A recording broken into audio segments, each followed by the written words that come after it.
Every swine flu scare of 1976, that was the year the U.S. government told us all that swine flu could turn out to be a killer that could spread across the nation. And Washington decided that every man, woman, and child in the nation should get a shot to prevent a nationwide outbreak, a pandemic. Well, 46 million of us obediently took the shot. And now 4,000 Americans are claiming damages from Uncle Sam amounting to $3.5 billion because of what happened when they took that shot. By far the greatest number of the claims, 2/3 of them, are for neurological damage or even death, allegedly triggered by the flu shot. We pick up the story back in 1976 when the threat posed by the swine flu virus seemed very real indeed. This virus was the cause of a pandemic in 1918 and 1919 that resulted in over 500,000 deaths in the United States, as well as 20 million deaths around the world. See how easy it is to... Thus, the U.S. government's publicity machine was cranked into action to urge all America to protect itself against the swine flu menace. Influenza is serious business. During major flu epidemics, millions of people are sick and thousands die. Well, this year you can get protection. The vaccines are safe, easy to take, and they can protect you against flu. So roll up your sleeve. Protect yourself. One of those who did roll up her sleeve was Judy Roberts. She was perfectly healthy, an active woman, when in November of 1976, she took her shot. 2 weeks later, she says, she began to feel a numbness starting up her legs. I joked about it at that time. I said, I'll be numb to the knees by Friday if this keeps up.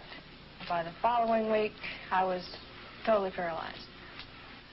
So completely paralyzed, in fact, that they had to operate on her to enable her to breathe. And for 6 months, Judy Roberts was a quadriplegic. The diagnosis?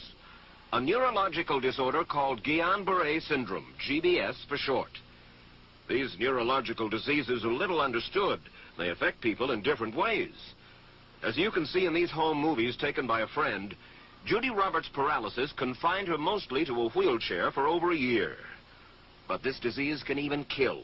Indeed, there are 300 claims now pending from the families of GBS victims who died, allegedly as a result of the swine flu shot. In other GBS victims, the crippling effects diminish and all but disappear. But for Judy Roberts, progress back to good health has been painful and partial. Now, I noticed that your smile, Judy, is a little bit constricted. Yes, it is. Is it different from what it used to be? Very different. I have a greatly decreased mobility in my lips. And I can't drink through a straw on the right-hand side. I can't blow out birthday candles. I don't whistle anymore, for which my husband is grateful. It may be a little difficult for you to answer this question, but have you recovered as much as you are going to recover? Yes, this is it.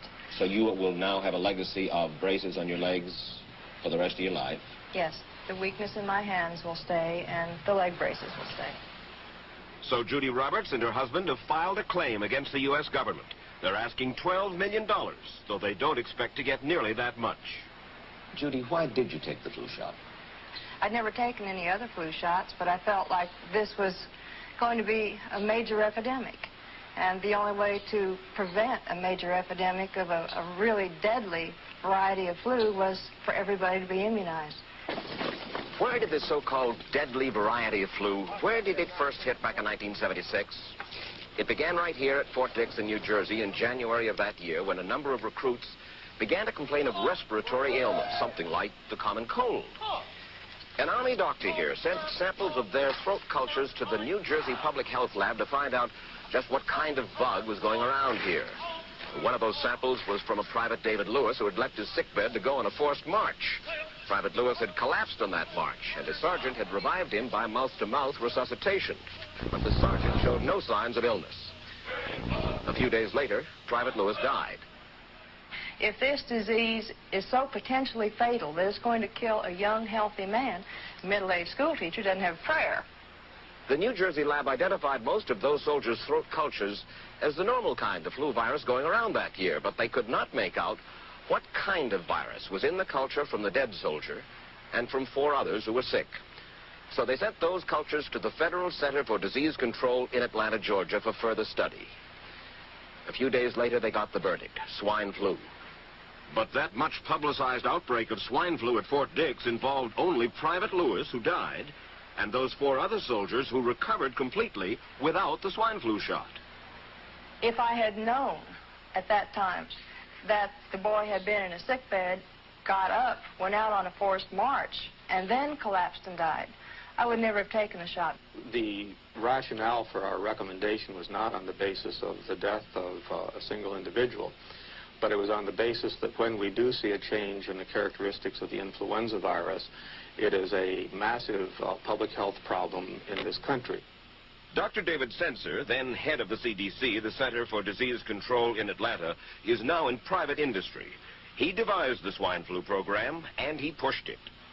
You began to give flu shots to the American people in October of '76. October 1st. By that time, how many cases of swine flu around the world had been reported? There had been several reported, but none confirmed. There had been cases in Australia that were reported by the press, by the news media. There were cases in... None confirmed. Did you ever uncover any other outbreaks of swine flu anywhere in the world? No. Now, nearly everyone was to receive the shot in a public health facility where a doctor might not be present.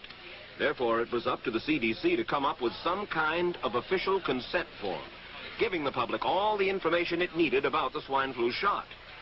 This form stated that the swine flu vaccine had been tested. What it didn't say was that after those tests were completed, the scientists developed another vaccine, and that was the one given to most of the 46 million who took the shot. That vaccine was called X53A. Was X53A ever field tested? I can't say. I would have to... It wasn't. I don't know. Well, I would think that you're in charge of the program. I would have to check the records. I haven't looked at this in some time. The information form, the consent form, was also supposed to warn people about any risks of serious complications following the shot. But did it? No, I had never heard of any reactions other than a sore arm, fever, this sort of thing. Judy Roberts' husband, Gene, also took the shot. Yes, I looked at that document. I signed it. Nothing on there said I was going to have a